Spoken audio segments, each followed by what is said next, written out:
मेरे दोस्तों, इससे पहले की वीडियो में आपसे ये बात कही गई थी कि सुन्नतों से एराज करने की वजह से, इन्हिराफ करने की वजह से, मुंह मोड़ने की वजह से हम और आप आए दिन फितनों का शिकार बने जा रहे हैं और अल्लाह रब्बुल आलमीन की जानिब से मुसीबतें, आफतें जो है मुंह खोल कर आ रही हैं।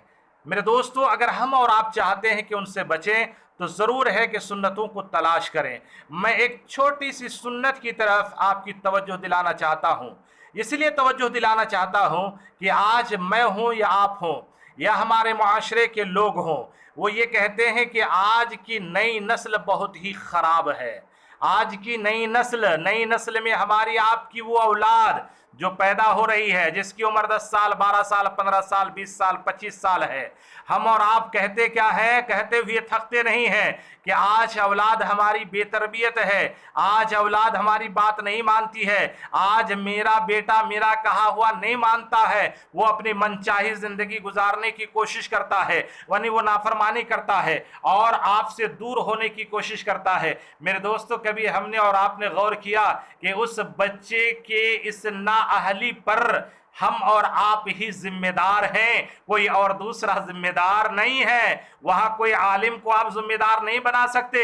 उलमा को तो गाली जरूर देते हैं कि उलमा दौर के हिसाब से नहीं चल रहे हैं, मनचाही जिंदगी उलमा गुजारते हैं, उलमा की कदर नहीं होती, लेकिन उलमा को गाली नहीं दे सकते।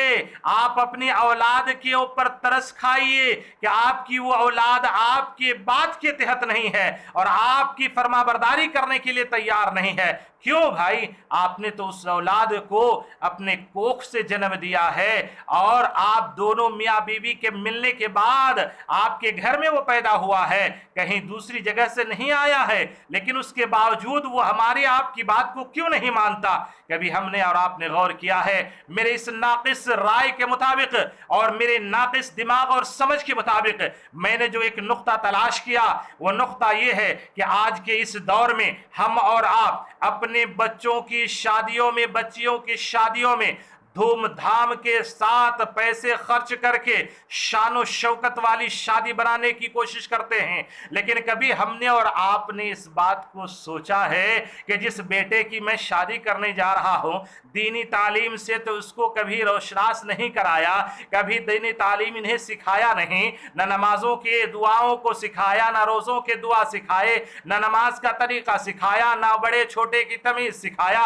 अब शादी का वक्त आ गया, शादी कर दे रहे हैं, लेकिन कभी हमने आपने गौर किया कि जिस बेटे की जिंदगी को खुशहाल बनाने के लिए 1 लाख 1.5 लाख की गाड़ी का मांग होता है, यानी बाइक का मांग होता है, 4 व्हीलर का मांग होता है, कभी उस औलाद के बारे में आपने गौर किया कि ये मेरी औलाद जब शादी के बाद पहली रात अपने बिस्तर पर जाएगा और पहली रात अपनी बीवी को बिस्तर पर लेकर लेटेगा, सोएगा, तो उस वक्त इस औलाद का जो है अमल क्या होना चाहिए, इसकी जबान से क्या निकलना चाहिए, मियाँ बीवी की पहली मुलाकात में कौन सी दुआ पढ़नी चाहिए, मियाँ बीवी के मिलाप से पहले, मुलाकात से पहले भी दुआ, मिलने से पहले भी दुआ, कौन सी दुआ है? कभी हम और आप उस बच्चे को, उस बच्ची को याद दिलाने की कोशिश किए? नहीं किए। और जो याद नहीं दिलाया और जिसको याद नहीं रहा और वो मिला भी और वो मुलाकात भी किया, तो मेरे दोस्तों, शैतान वहीं पर सवार होता है और वहीं से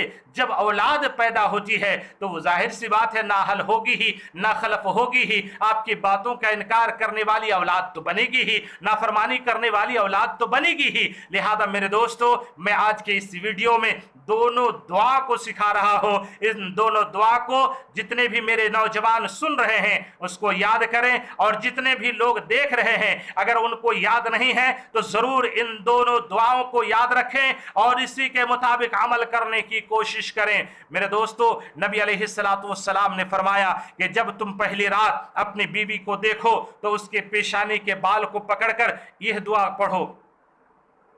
नबी अलैहिस्सलातु वस्सलाम दुआ पढ़ने का हुक्म दिया, अल्लाहुम्मा इन्नी अस्अलुका खैरहा व खैर मा जबलतहा अलैहि व अऊज़ु बिका मिन शर्रिहा व शर्रि मा जबलतहा अलैहि। हम में कितने लोग इस दुआ को पढ़े हैं पहली रात में, मुलाकात के वक्त? अल्लाहुम्मा इन्नी अस्अलुका खैरहा, ऐ अल्लाह मेरी इस बीवी के अंदर जो खैर है उसका मैं तुझसे सवाल करता हूँ।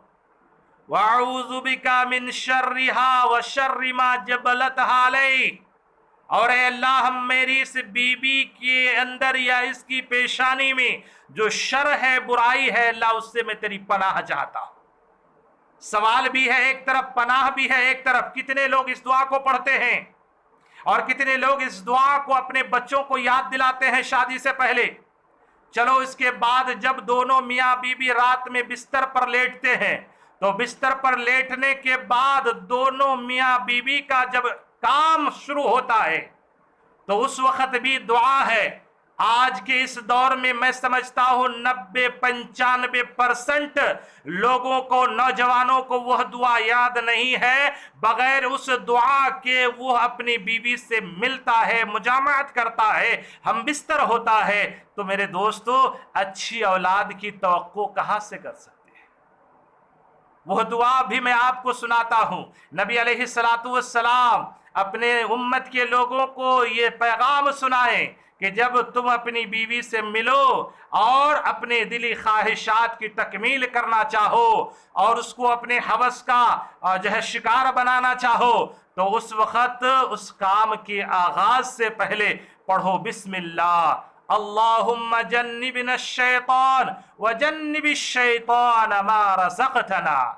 अल्लाहु अकबर, अल्लाहुम्मा जन्निबिश शैतान व जन्निबिश शैतान मा रज़क़तना। कितनी प्यारी दुआ है। अल्लाह रब्बुल आलमीन के दरबार में अपने मियाँ बीवी मिलने से पहले अल्लाह का नाम लेते हैं और बिस्मिल्लाह कहते हैं और उसके बाद कहते हैं अल्लाहुम्मा जन्निबिना शैतान, ऐ अल्लाह तो हमें शैतान से पनाह दे, शैतान से बचा ले। हाँ, कितने लोग हैं शैतान से बचने वाले और बचने की पनाह तलब करने, शैतान से पनाह तलब करने वाले कि अल्लाह तू शैतान से हमारी हिफाजत फरमा दे। कितने लोग। और इतना ही नहीं बल्कि अल्लाह जो रिस्क देने वाला है तू, जो औलाद देने वाला है तू, जो बच्चे और बच्चियां देने वाला है, अल्लाह तू उनको भी शैतान से बचा ले। इतनी प्यारी दुआ है जो आज अक्सर लोग नहीं पढ़ते हैं और न इसको सीखने की कोशिश करते हैं।